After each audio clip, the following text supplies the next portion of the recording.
Once a giant, always a giant. For me, it's only a giant. What's going on YouTube? Diggy546. Definitely hit that subscribe button if you're new. Like the video if you like the video. And I won't tell if you click that bell. But let's go ahead and get into this. Alright, so I'm a little late in the week with this, but the Cinderella story has officially ended. Tyrod Taylor is back as the starting quarterback, which is something that I kind of feared a couple of weeks ago about, whenever he announced that he may be able to come back this season. Tommy Devito, the story, the excitement, all of the energy and excitement and everything he brought to the team has just kind of fizzled out. He's not playing the same way. You go against a really good defense the way that he did against Dallas, against the Saints, against the Eagles, and he really does not look like that same kind of player who's going out there making plays. Not to say that we ever thought that he would be a franchise quarterback or anything like that, but it's kind of fizzled out for him. So now you're starting to think, like, is he really the backup quarterback of the future, or is that just kind of more noise too? He may just always be your practice squad guy, your third string guy that knows the system, that comes in, that, can catch a team off guard with the spark. But for the most part, the magic is done. So Tommy DeVito had a 3-game stretch where he put up, I think, 5 touchdowns, I think like 1 interception.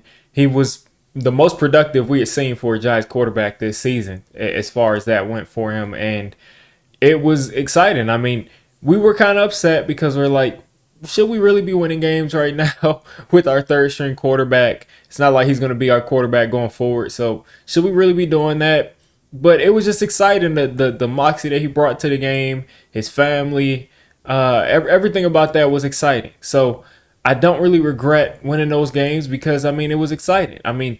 Would I have rather him still look that good and us lose games? Yeah, but, it's a story. It's something you'll remember. And at the end of the day, like I say, you watch sports to get entertainment from the sports. You don't just watch sport. It's not a business. It's a business, but it's not a business for us. We don't make money unless we're betting on it. And you can bet on pretty much anything. So you watch this for entertainment. And I think that he provided some entertainment. But now, like I said, the Cinderella story is over.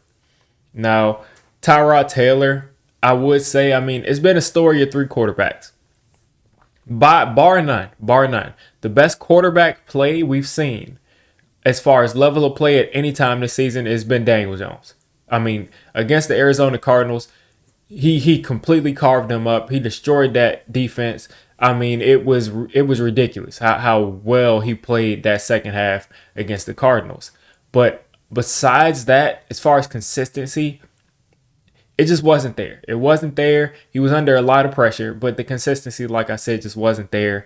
I would say Tommy DeVito probably has had the best sustained, as far as those 3 games, is like sustained good quarterback play this season, but he also played against some pretty bad defenses.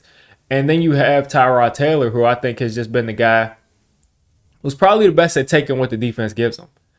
I would say that Tommy DeVito and even Daniel Jones at times, they kind of look at the defense, and they're not really the most opportunistic, as far as, taking that deep shot or just knowing where the ball needs to go pre-snap. It just comes with being a veteran quarterback, and Tyrod is like 30 years old, so he understands where the ball needs to go a ton of times before the snap.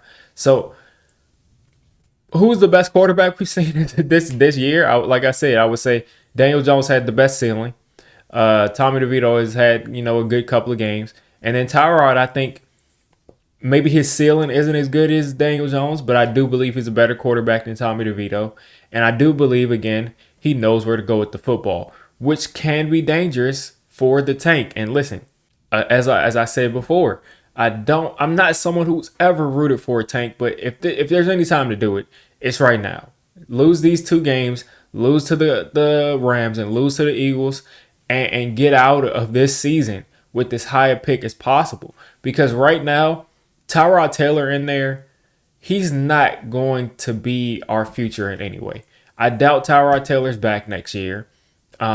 With Tommy DeVito, you could at least say you're getting your backup quarterback next year some reps. But I doubt Tyrod Taylor is going to be back next year. So You went on that 3-game winning streak. I think Brian Dable has kind of shown that he's a coach that got something out of a bad season. I mean, the wins that we have now, I think he was able to get that in a bad season, and I think that says for how good of a coach he is. And I think that does something for the culture going forward. We could have been a 2-win team. We could have been a 3-win team, but we ended up getting the 5 wins. And I say, like, let's wrap it up. Let's wrap it up. We lost our quarterback. We lost our backup quarterback. We lost Darren Waller for a good amount of the season. We lost Andrew Thomas for about 4 or 5 games, something crazy like that. We lost Dexter Lawrence, I think, for a game. We lost some other guys like Adoree Jackson for a couple of games. So we've had a bunch of injuries. We've lost Evan Neal. We don't have him for 8 or 9 weeks now, and now he's got a broken ankle, which was supposed to be a sprained ankle. So that's a whole nother video. Pretty much the point I'm making is in a very, very tough season, a very rough season, Brian Day was able to get to 5 wins. So I say you wrap it up, and he could have very well have gotten his team to 7 or 8 wins with a couple of these games that they kind of players have made mistakes with, and a game he's probably made a mistake with. But he's had the team in position to win about 8 or 9 games this year, and he won 5 with the third string backup quarterback and all the other injuries I mentioned. So take that momentum that you've built this year, get your backup, get your quarterback in this draft, get a guy that you love at quarterback. To do that, you need as high a pick as possible. Get that guy and bring that same type of energy, bring that same level of coaching, bring that same level of competence with that quarterback, and just hit the ground running. I think that's the best way to go about things. As I said, I think Tyrod Taylor probably gives us the best chance to win games right now. Between Tyrod Taylor and Tommy DeVito, I think he gives us the best chance to win games. I just do. I mean, especially against a team like the Rams that have been like, when they're good, they're like top of the league good. When they're bad, they're bad. And if we get the bad Rams team and Tyrod Taylor is going out there and you got Jalen Hyatt running free and you got Darius Slayton running free and you got Darren Waller back now and the defense has been really good at times this season, that kind of can be scary. If you want to lose this game, that can be scary because Tyrod Taylor is definitely capable of going out there and beating the Rams because, again, they are, when they're on, they're on. When they're off, they're off. So as far as securing as high a pick as possible, and I know some people don't like me talking like this, and I usually wouldn't either, but I just think this is such a unique situation. Your backups in there, let's just get out of the season healthy. Let's get out of the season with a high pick. And let's roll this over to the next season. I hope to see an entertaining game against the Rams. I hope to see a competitive game, but I don't think that it's in our best interest to win. And the same thing goes for the Eagles. Even though I cannot stand losing to the Eagles, I would still love to see an entertaining game.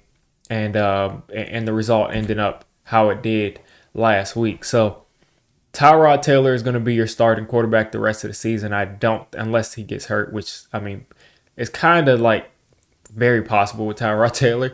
But unless he gets hurt, he's going to be your guy. And we just got to hold strong. Giants fans, we made it this deep into the season with this kind of a season.